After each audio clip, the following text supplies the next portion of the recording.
मंडी में 52 चबूतरों का आवंटन सब्जी व्यापारियों और फल विक्रेताओं को कर दिया गया है। साथ ही सख्त हिदायत दी गई है कि यदि अब कोई ठेला सड़क पर लगा तो पूरी सामग्री जब्त कर ली जाएगी। जो जगह आवंटित की गई है उसी जगह में लगाना है और उतनी ही जगह में लगाना है। गोरखपुर छोटी लाइन चौराहे पर सड़क में लगने वाली सब्जी मंडी की न्यूज बीटीवी में प्रमुखता के साथ प्रसारित किए जाने के बाद हरकत में आए नगर निगम एवं जिला प्रशासन ने प्रभावपूर्ण आरंभ कर दी है। यातायात व्यवस्था के लिए चुनौती बनी सब्जी और फलों की दुकानों को हटाने के लिए व्यापारियों को सब्जी मंडी में 52 पक्के चबूतरे आवंटित किए गए। साथ ही उन्हें सख्त हिदायत दी गई है कि यदि अब सड़क पर ठेले या दुकानें लगी तो पूरी सामग्री जब्त कर ली जाएगी। आज के बाद कोई समस्या नहीं होनी चाहिए, ठीक है? और समस्या होगी भी नहीं। क्यों नहीं होगी? क्योंकि जगह सबको मिल गई है, अपनी अपनी जगह पे लगाना है। इस दौरान गोरखपुर एसडीएम दिव्या अवस्थी, नायब तहसीलदार राजेंद्र कुमार शुक्ला, संभागीय अधिकारी शिवांगी महाजन, नगर निगम बाजार अधीक्षक दिनेश प्रताप सिंह एवं अतिक्रमण दल प्रभारी नरेंद्र कुशवाहा मौजूद रहे। नगर निगम का संपत्ति कर और जल शुल्क नहीं चुकाने वालों के खिलाफ कुर्की की कार्रवाई प्रारंभ होने वाली है। नगर निगम के राजस्व विभाग ने इसके लिए 9,922 करदाताओं को नोटिस जारी कर दिए हैं। नगर निगम के राजस्व विभाग ने 9,922 ऐसे करदाताओं को नोटिस जारी कर दिए हैं जिन पर 20,000 से लेकर 10 से 15 लाख रुपए तक का टैक्स बकाया है। अधिकारियों का कहना है कि कुर्की की कार्रवाई की तैयारी जोन स्तर पर की जा रही है। इसके लिए नगरपालिक अधिनियम 1956 की धारा 174 के तहत डिमांड नोटिस जारी कर दिए गए हैं। वो नोटिस वितरित किए जा रहे हैं धारा 174 के तहत, जिनके द्वारा संपत्ति कर की राशि जमा नहीं की गई है। ये वो बड़े बकायेदार हैं जिनके ऊपर 20,000 से लेके 10 से 15 लाख रुपए तक की राशि बकाया है। उनको लगातार हमारे द्वारा 173 का नोटिस देने के बाद 174 का डिमांड नोट जारी कर दिया गया है। अब उनमें से जो लोग जमा नहीं करेंगे उनके विरुद्ध कुर्की और नीलामी की कार्रवाई के निर्देश दिए गए हैं। उसकी तैयारी चल रही है। उसके लिए संभागों में नस्तियाँ तैयार हो रही हैं और जैसे ही जो लोग जमा नहीं करेंगे उनको दिसंबर में उनके विरुद्ध नीलामी और कुर्की की कार्रवाई की जाएगी। बहरहाल बड़े बकायेदारों एवं टैक्स जमा करने में लापरवाही बरतने वालों की मुसीबतें बढ़ सकती हैं। शहर में नो एंट्री के दौरान भी भारी वाहनों के प्रवेश का क्रम लगातार जारी है। बड़े बड़े वाहन शहरों की सकरी सड़कों पर और भीड़-भाड़ वाले इलाकों में बिना रोक टोक के प्रवेश कर रहे हैं। ऐसे में जहां जाम के हालात निर्मित हो रहे हैं तो वहीं दुर्घटनाओं की आशंका भी बनी रहती है। शहर के नो एंट्री पॉइंट्स पर पूरे समय यातायात पुलिस की मौजूदगी रहती है। बावजूद इसके बड़े वाहन भीड़-भाड़ वाले इलाकों में घुस जाते हैं।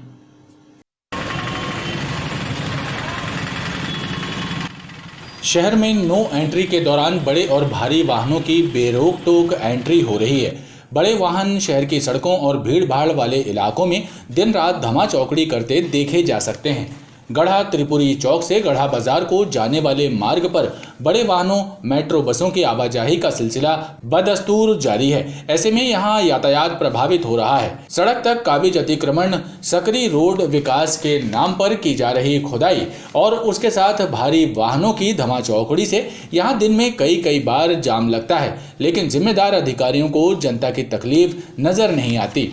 जो यहाँ से बड़ी बड़ी बसें निकल रही हैं जिनके कारण ये जाम हो रहा है, तो इन बसों का आवागमन कम यहाँ से किया जाए जिससे आम जनता को आने जाने में किसी प्रकार की परेशानी ना हो। डंपर, बड़े हाईवे ये सब निकलने की ये कोई जगह थोड़ी बनी हुई है इन लोगों के निकलने की। यहाँ पे एक बैरियर लगा के इन सब बसों को, बड़े वाहनों को बंद किया जाए जिससे आम पब्लिक परेशान ना हो। नो एंट्री तो आजकल समझ में आना बंद हो गया, क्योंकि किसी भी समय कोई भी हाईवे 2 पे 100 रुपये 50 रुपये दे के अपना अंदर आ जाता है, अपना काम करके चला जाता है। उनको पुलिस वालों को फ़ायदा हो रहा है, इनको आने जाने में परेशानी नहीं हो रही। हम लोगों को परेशानी होती है, हम लोग जानते ही क्या परेशानी होती। अब अर्जेंट में कहीं जाना होता तो इस जाम में फंस जाओ तो आगे हम जिस समय पे हमको जाना है उस समय। कौन सा रूट है ये? अपना गढ़ा रोड कहते हैं इसको अपन। ये कम से कम भाई साहब 2 से 3 घंटे हो गए हैं। बहुत ज़्यादा ट्रैफिक है। गाड़ियाँ देख रहे हो आप, जैसे कि यहाँ पे एम्बुलेंस भी फंसी हुई हैं, बसें भी फंसी हुई हैं स्कूल वाली। 2 से 3 घंटे हो गए लगभग। बहुत ज़्यादा जाम, और यहाँ डेली ही जाम लगता है। किस कारण से यहाँ जाम लगता है? यहाँ ट्रैफिक इस वजह से लगता है, जैसे अब ये खुदाई हो रही सामने, नगर निगम का कार्य लगा हुआ है। और दूसरी चीज़ रोड चौड़ी नहीं है, रोड चौड़ी नहीं है, डंपर वगैरह निकलते हैं यहाँ से, हाईवे निकलते हैं, बसें निकलती हैं, मेट्रो। आप जैसे क्या है, आम जनता को बहुत ज़्यादा तकलीफ होती है। खास बात यह है कि त्रिपुरी चौक के पास ही यातायात थाना और गढ़ा थाना है। बाईपास और मेडिकल चौराहे पर यातायात पुलिस का पॉइंट भी लगता है। बावजूद इसके सड़क पर भारी वाहनों की आवाजाही जनता की समझ से परे है।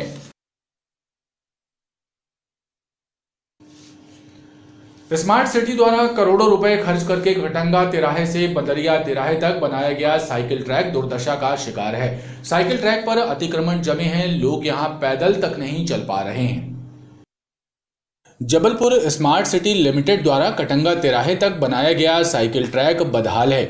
इस ट्रैक पर हैक्सी साइकिलें तो ज्यादा दिन नहीं चल पाईं और अब लोग इस पर पैदल भी नहीं चल पा रहे हैं। साइकिल ट्रैक पर बेजा कब्जे जम गए हैं। अतिक्रमणकर्ताओं ने जगह जगह दुकानें लगा रखी हैं और कई स्थानों पर अवैध रूप से वाहन पार्क कर दिए गए हैं। योजनाओं का ठीक से क्रियान्वयन नहीं हो रहा है, जिसके चलते अच्छी योजनाएं भी फिजूल खर्ची साबित हो रही हैं। लापरवाह अधिकारियों के कारण एक बेहतर योजना दुर्दशा का शिकार है। 1-1.5 करोड़ का काम है। साइकिल ट्रैक बनाया था कि बच्चे यहाँ से चलेंगे और जेंट्स यहाँ से चलेंगे, मगर वो ऐसा लगता है स्मार्ट सिटी के नाम का दुरुपयोग होकर पूरा टूट गया है। वहाँ ना बच्चे चल पाते ना साइकिल से चल पाएंगे। रेलिंग जो लगी थी वो भी टूट गई है। साइकिल ट्रैक बनाया गया था, वो जर्जर हालत में है, टूट चुका है। क्षेत्रीय लोग ने वहाँ अतिक्रमण किया है। हमारी मांग है कि उसको फिर से सुधार किया जाए। जो स्मार्ट सिटी के नाम पे बनाया गया था, हम क्षेत्रीय वासी के नाते उसको सुधार की मांग करते हैं। बहरहाल साइकिल चलाने का शौक रखने वालों के लिए एवं युवाओं को सेहतमंद रखने के लिए बनाया गया साइकिल ट्रैक अपनी दुर्दशा पर आंसू बहा रहा है, लेकिन जिम्मेदार अधिकारियों को इसकी जरा भी चिंता नहीं है। शहर के मदन महल चौक पर स्थित पुलिस सहायता केंद्र का उन्नयन किया गया है। पुलिस अधीक्षक सिद्धार्थ बहुगुणा ने इसका विधिवत उद्घाटन किया। अब इस सहायता केंद्र में 24 घंटे पुलिस अधिकारी और पुलिस जवान मौजूद रहेंगे और पुलिस सहायता केंद्र के माध्यम से आपराधिक घटनाओं पर भी नियंत्रण रखा जाएगा।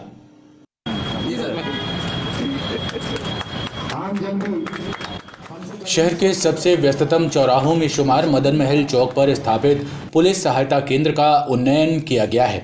इस सहायता केंद्र में अब 24 घंटे पुलिस के अधिकारी और जवान मौजूद रहेंगे। पुलिस अधीक्षक सिद्धार्थ बहुगुणा ने सहायता केंद्र का विधिवत उद्घाटन किया। उन्होंने कहा कि आम लोगों की सुविधा और अपराधों में नियंत्रण के लिए पुलिस प्रयासरत है और इसी के तहत इस सहायता केंद्र का उन्नयन कराया गया है ताकि आम लोग खुद को सुरक्षित महसूस कर सकें। आज मदन महल चौक की जो पुलिस सहायता केंद्र है उसका बहुत अच्छा जीर्णोद्धार हुआ है। जैसा कि आप देख रहे हैं सीसीटीवी कैमरा से भी लैस है चौकी और इसकी बड़ी स्ट्रेटेजिक लोकेशन है। आप देख रहे हैं बिल्कुल मेन रोड के सामने ये चौकी है। लोग अभी के थाना प्रभारी बघेल सीएसपी प्रतिष्ठा उनके प्रयासों से एवं लोकल यहाँ पे जो उत्साहवर्धन मिला है यहाँ गोरखपुर क्षेत्र की जनता से उसी का नतीजा है कि आज ये चौकी इतने अच्छे स्वरूप में है।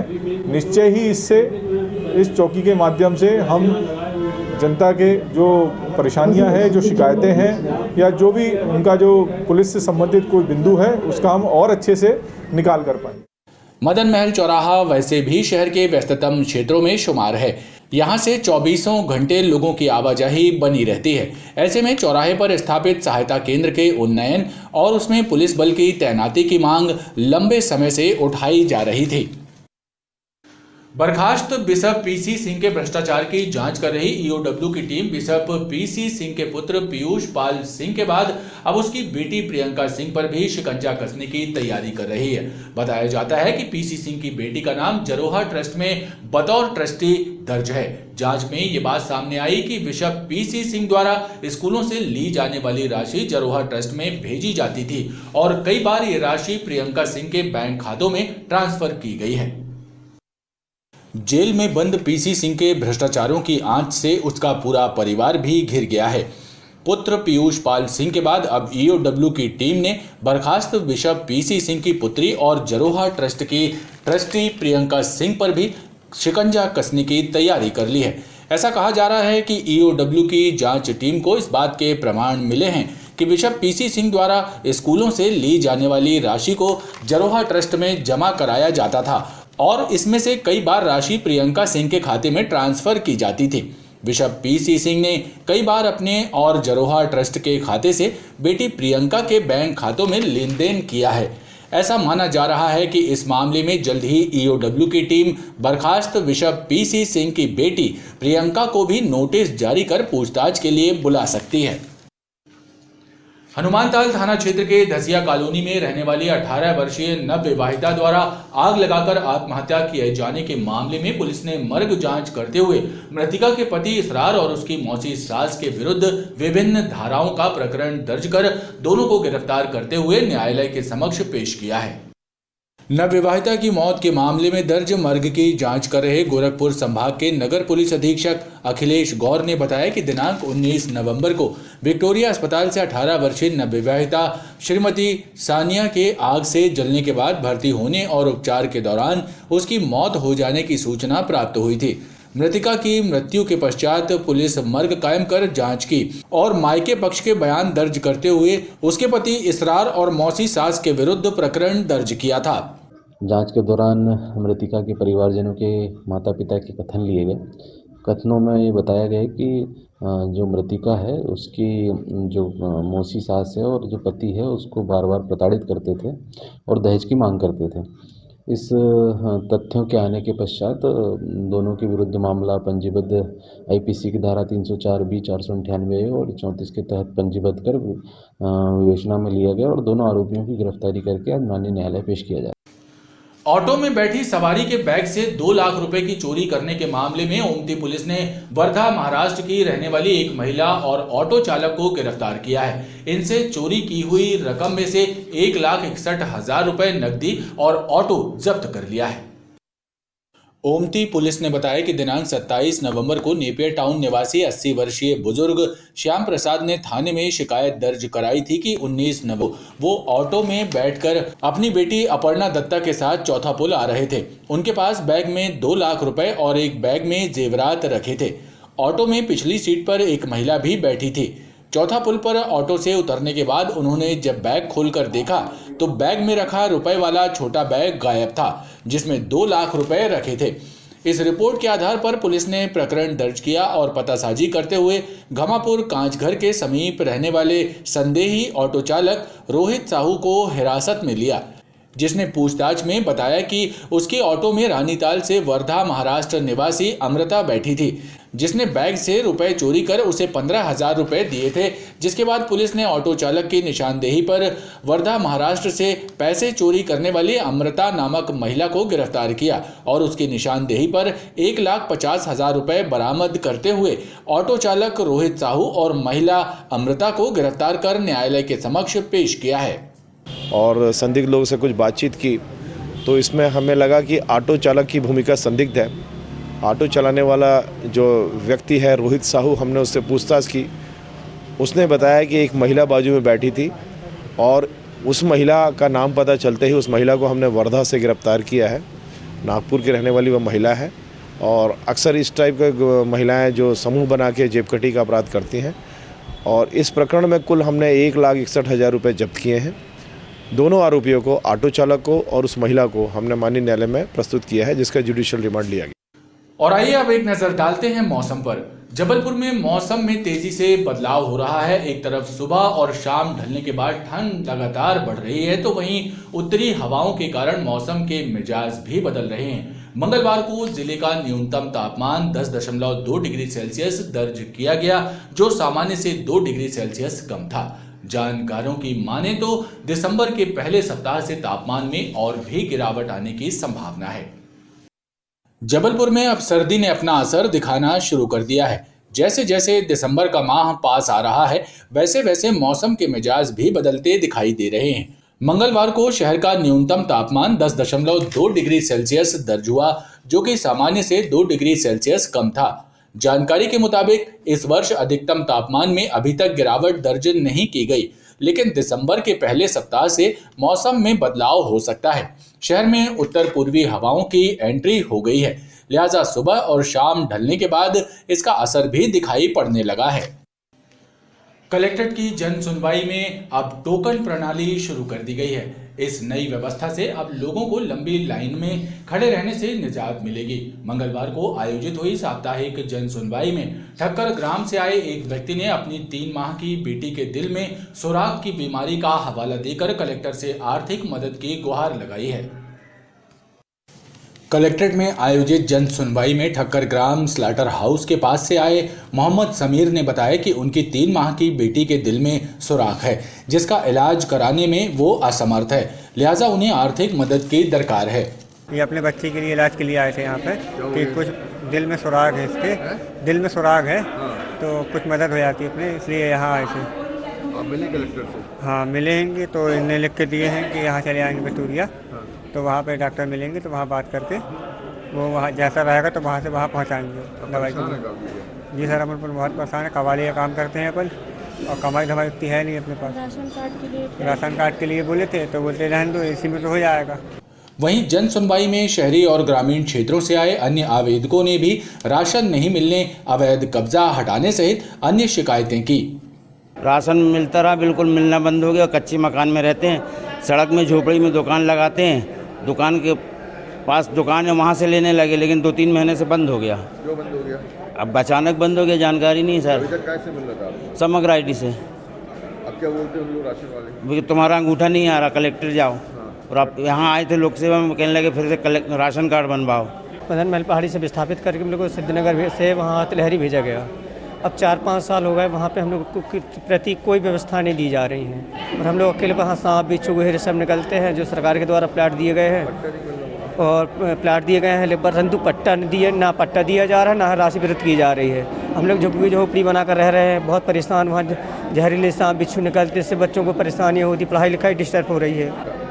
प्लाट का कब्जा किए हुए हैं 2-3 लोग, उनके बारे में वहाँ से आदेश हुआ रहा तहसीली से, उसके लिए मैं नगर निगम में जमा किया। तो नगर निगम में जमा करने के बाद लग गया लॉकडाउन के बाद में अब वो बोलते हम करेंगे, यही करते करते आज इतने दिन व्यतीत हो गए, कोई कब्जा दिलाया नहीं। उसके बाद यहाँ जन सुनवाई में मैं आया अभी आज से 1-1.5 महीना पहले, तो यहाँ मैडम ने आदेश किया तहसीलदार साहब के लिए, तो तहसीलदार साहब से भी मिला तो वो कहते मैंने इस नाम से कार्रवाई कर दी। तो मैंने बोला साहब करे हो, मगर जिस जगह का जो कब्जा उस जगह पर नहीं करे, आपने दूसरी जगह करे हो, तो बात करने को सीधे तैयार नहीं है। वो कहते नहीं, ये तो पनागर के संदीप जायसवाल, विजयनगर हाट बाजार। 27 साल पहले आधारताल स्थित हमारे एक प्लाट पे है, जिसके सारे राजस्व अभिलेखों में हमारा नाम दर्ज है, हमारा प्लाट है। लेकिन दुर्भाग्य देखिए कि 27 साल पहले से मैं नगर निगम, SDM कार्यालय, तहसीलदार, नायब तहसीलदार सब विभागों में जा रहा हूँ, लेकिन निराकरण के नाम पर आज कुछ नहीं हो रहा है।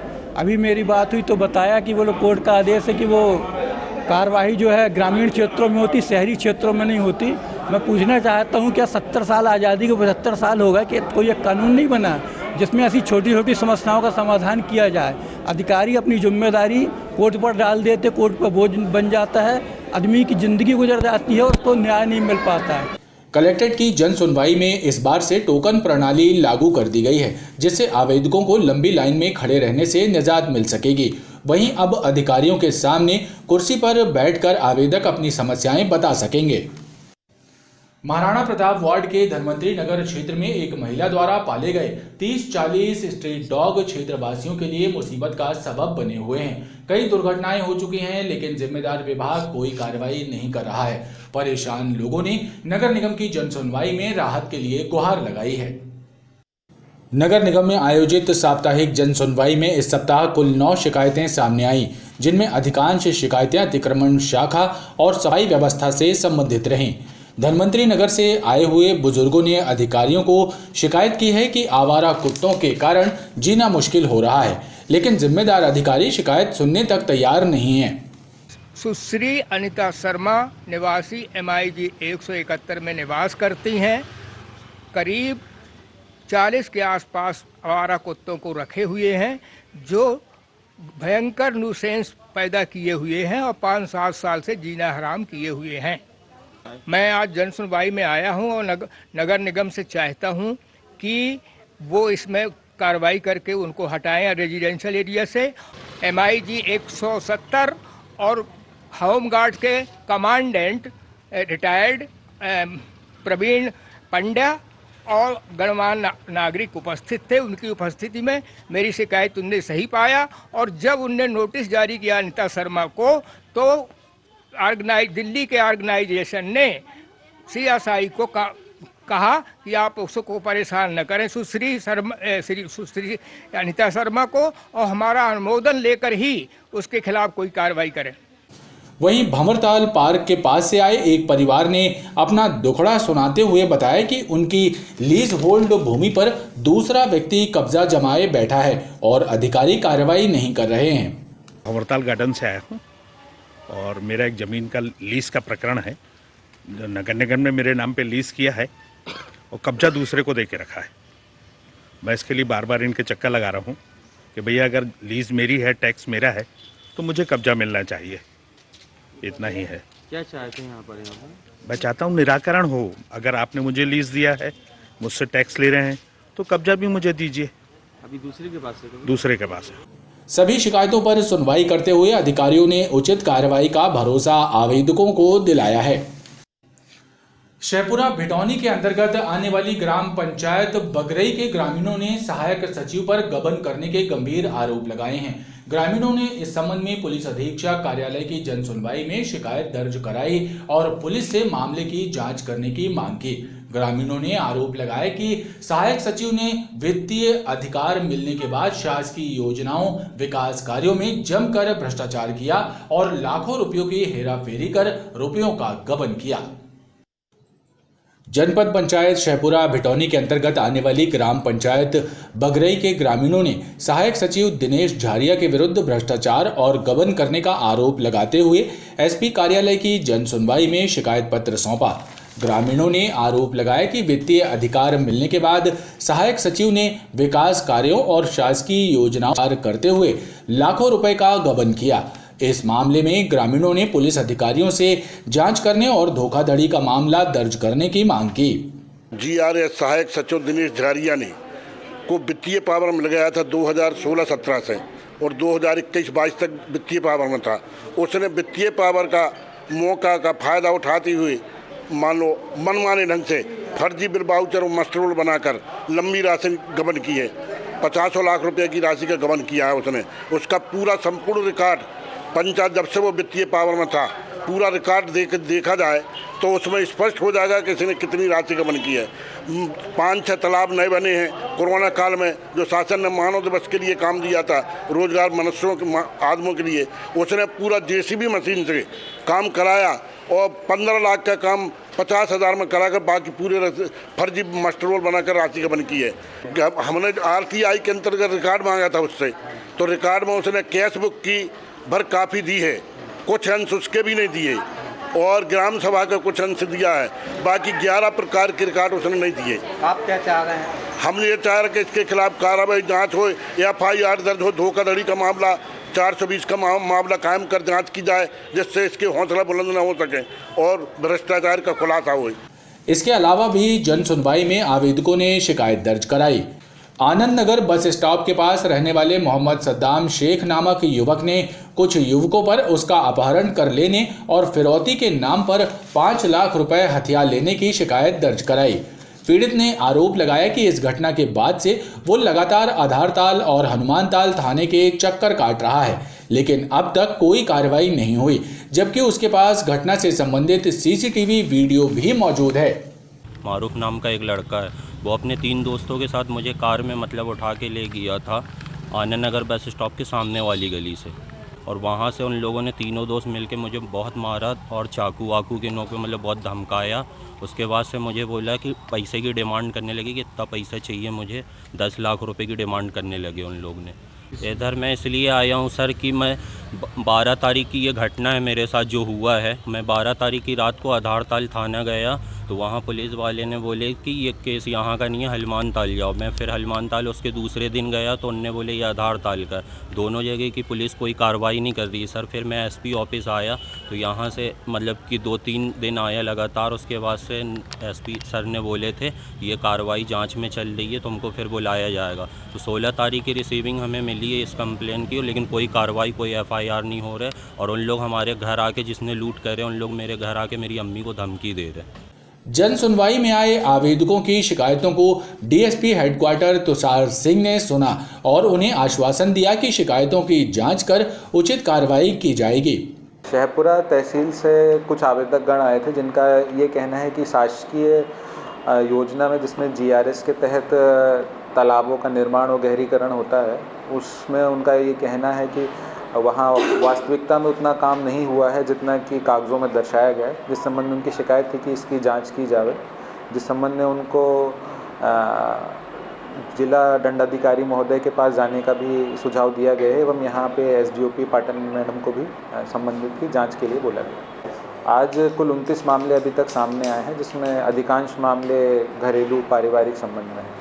जन सुनवाई में 2 दर्जन से ज्यादा शिकायतें दर्ज हुई, जिनमें घरेलू और संपत्ति संबंधी विवादों की शिकायतें भी शामिल थीं। सूचना एवं प्रसारण मंत्रालय के द्वारा मीडिया कर्मियों के साथ बेहतर समन्वय स्थापित करने एवं उन्हें शासन की जन कल्याणकारी योजनाओं से अवगत कराने के लिए सिविक सेंटर स्थित होटल में मीडिया कार्यशाला का आयोजन किया गया। इस दौरान मीडिया कर्मियों ने भी अधिकारियों से संवाद करते हुए विभिन्न योजनाओं के क्रियान्वयन में होने वाली खामियों की जानकारी दी।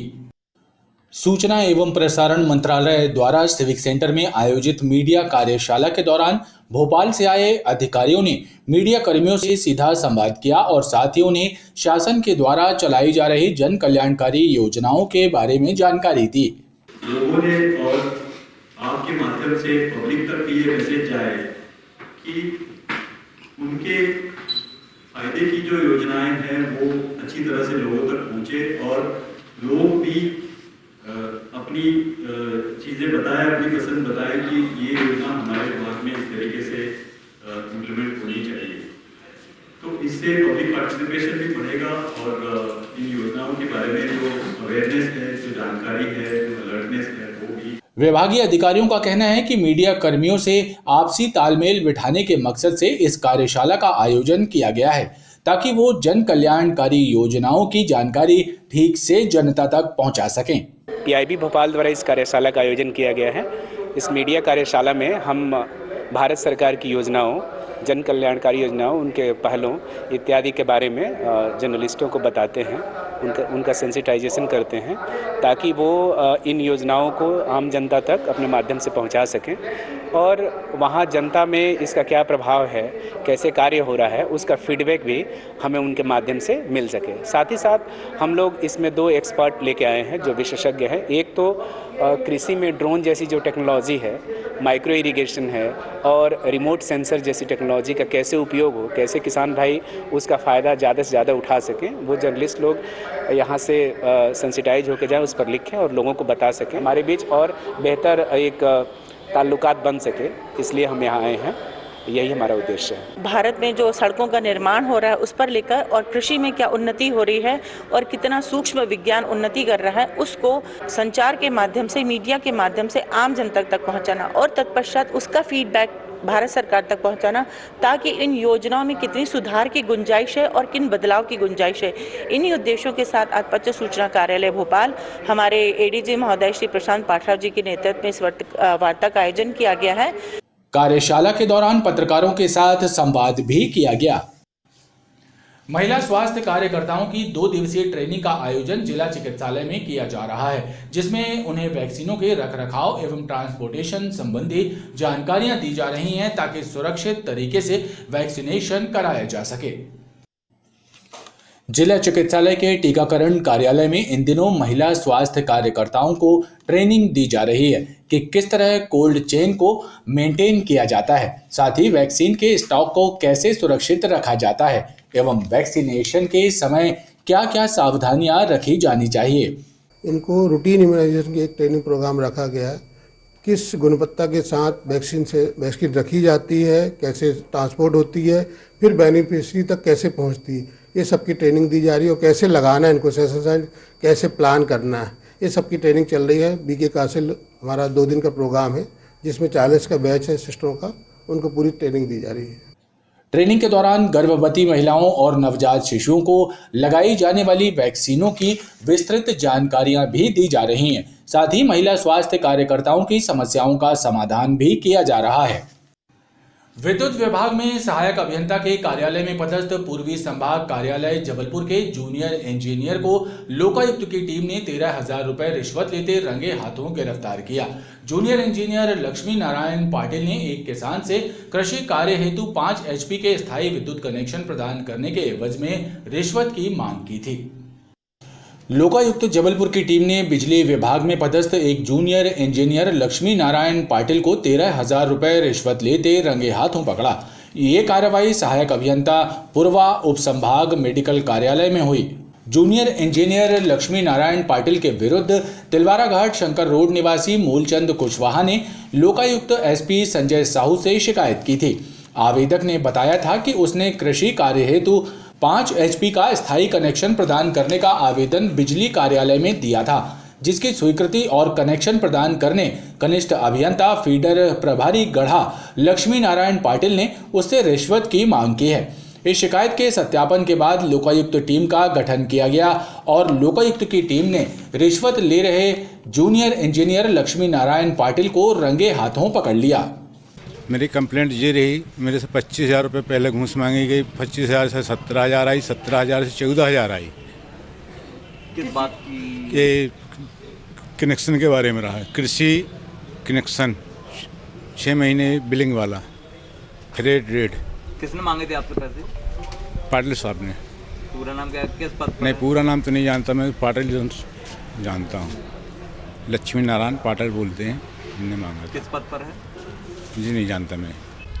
हमारे फरियादी है मूलचंद कुशवाहा, ये तिलवारा घाट जबलपुर के निवासी है। इनके खेत पर 5 HP का स्थायी विद्युत कनेक्शन लगना था। कनेक्शन का निर्धारित ऑनलाइन पेमेंट करना पड़ता है। इसके लिए ये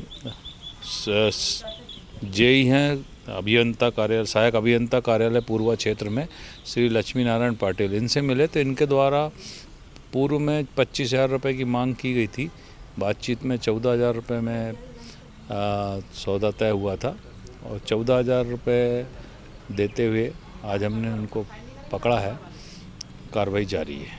लोकायुक्त की इस ट्रैप कार्रवाई से कार्यालय में हड़कंप मच गया। लोकायुक्त के अधिकारियों ने मौके पर वैधानिक कार्रवाई करते हुए जूनियर इंजीनियर के विरुद्ध प्रकरण दर्ज कर मामले को विवेचना में लिया है। 11 दिसंबर को जबलपुर में आयोजित होने वाले प्रांतीय सम्मेलन के पूर्व पेंशनर्स एसोसिएशन द्वारा कलेक्टर को एक पत्र सौंपकर एरियर्स एवं निःशुल्क चिकित्सा प्रदान करने समेत अन्य मांगों से अवगत कराया गया और शासन तक अपनी बात पहुंचाने पर जोर दिया। मध्य प्रदेश पेंशनर्स एसोसिएशन के सदस्यों ने कलेक्टर को शासन के नाम पत्र सौंपकर 32 माह के एरियर्स का भुगतान किए जाने समेत अन्य प्रमुख मांगों को पूरा करने की राहत चाहिए। उनका कहना है कि इसके लिए उनके द्वारा कई आंदोलन भी किए जा चुके हैं। हमारी मांगों को लेकर हम लोग आज कलेक्टर साहब से मिले और हमने 32 महीने का और 27 महीने का एरियर्स और केंद्र के समान हमको 38 माह का महंगाई भत्ता हमको मिलना चाहिए। साथ में ही हमारे जो धारा 49 को लेकर के ये सरकार हमारे साथ में खिलवाड़ कर रही है।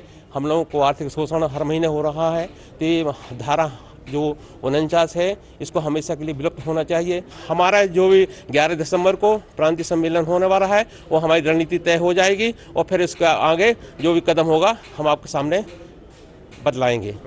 पेंशनर्स एसोसिएशन के द्वारा 11 दिसंबर को प्रांतीय सम्मेलन भी बरगी में आयोजित किया जा रहा है। मंडला नागपुर हाईवे ब्रिज के नीचे एक युवक की लाश मिलने से सनसनी फैल गई। गौर चौकी पुलिस ने बताया कि रेलवे ट्रैक पर मिले शव की शिनाख्त नहीं हो पाई है। पुलिस ने शव को पोस्टमार्टम के लिए भेजकर जांच शुरू कर दी है। गौर चौकी क्षेत्र अंतर्गत मंडला नागपुर हाईवे ब्रिज के नीचे रेलवे ट्रैक पर एक अज्ञात व्यक्ति का शव पाया गया।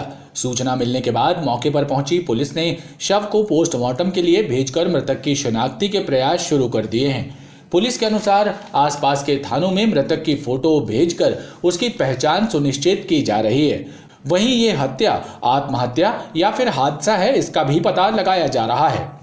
28/11/2022 को आरपीएफ के गश्ती दल के प्रधान आरक्षक शेष बाबू कुशवाहा के द्वारा रिपोर्ट दर्ज कराई कि जो मंडला नागपुर हाईवे है, मंगाली ब्रिज के नीचे जो रेलवे लाइन निकली है, उसी रेलवे ट्रैक पर एक 35 साल का व्यक्ति है जो मृत हालत में रेलवे ट्रैक पे पड़ा हुआ है, जिस पर मर्ग कायम कर जांच में लिया है। बॉडी को अभी मेडिकल कॉलेज में रखवाई गई है और पहचानने की प्रक्रिया कर रहे हैं।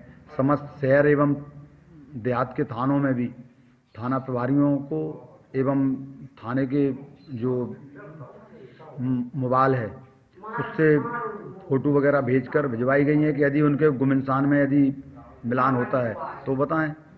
पुलिस ने बताया कि मृतक के शरीर पर चोट के निशान हैं। हालांकि मौत की वजह पोस्टमार्टम रिपोर्ट के बाद ही पता चल सकेगी। बिजली विभाग में पदस्थ तकनीकी कर्मियों के पास सुरक्षा उपकरणों की कमी है। मध्य प्रदेश विद्युत मंडल तकनीकी कर्मचारी संघ के सदस्यों का कहना है कि सुरक्षा उपकरणों के अभाव में लाइनमैन हादसों का शिकार हो रहे हैं। मध्य प्रदेश विद्युत मंडल तकनीकी कर्मचारी संघ के सदस्यों ने बताया कि लंबे समय से विभागीय अधिकारियों से सुरक्षा उपकरणों की मांग की जा रही है, लेकिन उन्हें पूरे उपकरण उपलब्ध नहीं कराए गए हैं। लिहाजा लाइनमैन दुर्घटनाओं का शिकार हो रहे हैं और इसका खामियाजा उनके परिवारों को भुगतना पड़ रहा है। कंपनी प्रबंधन को ये विचार करना चाहिए, ये सोचना चाहिए कि कम से कम जो लाइन कर्मचारी जिससे हम जोखिम का कार्य कराते हैं, उन कर्मचारियों को कम से कम वो सुरक्षा उपकरण समय समय पर चेक करें। उनके पास किस कर्मचारी के पास सुरक्षा उपकरण है या नहीं है, ये उनका दायित्व होता है कि वो कम से कम सुरक्षा उपकरण चेक तो करें। चेक तो कभी करते नहीं है, जिस पर कई बार संगठन के द्वारा ध्यान आकर्षण किया गया, पत्रों के माध्यम से ध्यान आकर्षण किया गया है कि कंपनी के जो अधिकारी हैं सुरक्षा उपकरण वो चेक करें कि किस कर्मचारी के पास है और किस कर्मचारी के पास नहीं है। सुरक्षा उपकरण का हमेशा अभाव रहता है। इस तरीके से लगातार कर्मचारियों के साथ क्या दुर्घटनाएं होती रहती। तकनीकी कर्मचारियों ने सुरक्षा उपकरण प्रदान किए जाने की मांग की है। मदन महल की पहाड़ी से हटाकर तिलहरी में बसाए गए विस्थापित बिजली, पानी, सड़क समेत अन्य सुविधाओं से वंचित हैं। जिला प्रशासन से मदद की गुहार लगाते हुए विस्थापितों ने बुनियादी सुविधाएं मुहैया कराने पर जोर दिया है। मदन महल की पहाड़ियों से हटाए गए विस्थापितों को तिलहरी में बसाया गया है, लेकिन लंबा अरसा गुजरने के बाद भी वहां बुनियादी सुविधाओं का अभाव है। आलम यह है कि बस्तीवासी नारकीय जीवन जीने को मजबूर हैं। बस्ती में बिजली, सड़क, पानी की सुविधाएं मौजूद नहीं हैं। क्षेत्रीय जनता का कहना है कि काफी वक्त बीत जाने के बाद भी प्रशासन उनकी सुध नहीं ले रहा है, जिसकी वजह से उन्हें बेहद परेशानी हो रही है। 4 साल हो गए हैं समथिंग हम लोग यहाँ रह रहे हैं, सारी परेशानी झेल रहे हैं, लेकिन हमारे पास ये सुविधाएं उपलब्ध नहीं कराई जा रही। सरकार ने जो हमसे प्रॉमिस किए गए थे, जो वादे किए गए थे, वो यहाँ पूरे नहीं हो रहे हैं। यहाँ पे 1,500 से 2,000 लोग रहते हैं। रात में बिजली कभी कभी कट जाती है और जो मीठा पानी आना चाहिए वो बोर का पानी पी रहे हैं हम लोग, जिसका TGS 600 के ऊपर है, जिससे बीमार हो रहे हैं, सर्दी जुकाम हो रही है, हम लोगों को परेशानी हो रही है। यहाँ पे गंदगी देखिए, नाली का देखिए आप, नाली रोड में पानी ऐसे ही बह रहा है, जिससे गंदगी हो रही है, मच्छर हो रही है, डेंगू मलेरिया सारी चीज़ें फैल रही हैं, जिससे हम लोग तंग हो गए हैं। और गवर्नमेंट के पास हम CM हेल्पलाइन में भी कॉल किए हैं, लेकिन कोई सुनवाई नहीं है हमारी। कीचड़ बहता है, कोई अपने घर में निस्तार बनाए है सर, तो वो बहता है, वो गंदगी करता है, बहुत ज्यादा बदबू आती है। लेटरिन भी बनी तो उसमें भी बहुत ज्यादा गंदगी। सर लोग आते हैं, बोलते अभी आए थे 15 दिन हुए, अभी काम चालू हो जाएगा 2-4 दिन में, कुछ नहीं होता। आज तक आ ही नहीं रहे हो, पार्षद बन गए, क्या करना। विस्थापित बस्ती फेज 2 के बाशिंदों को प्रशासन से मदद की दरकार है। खबरों का ये क्रम लगातार जारी है। आप देखते रहिए BTV न्यूज।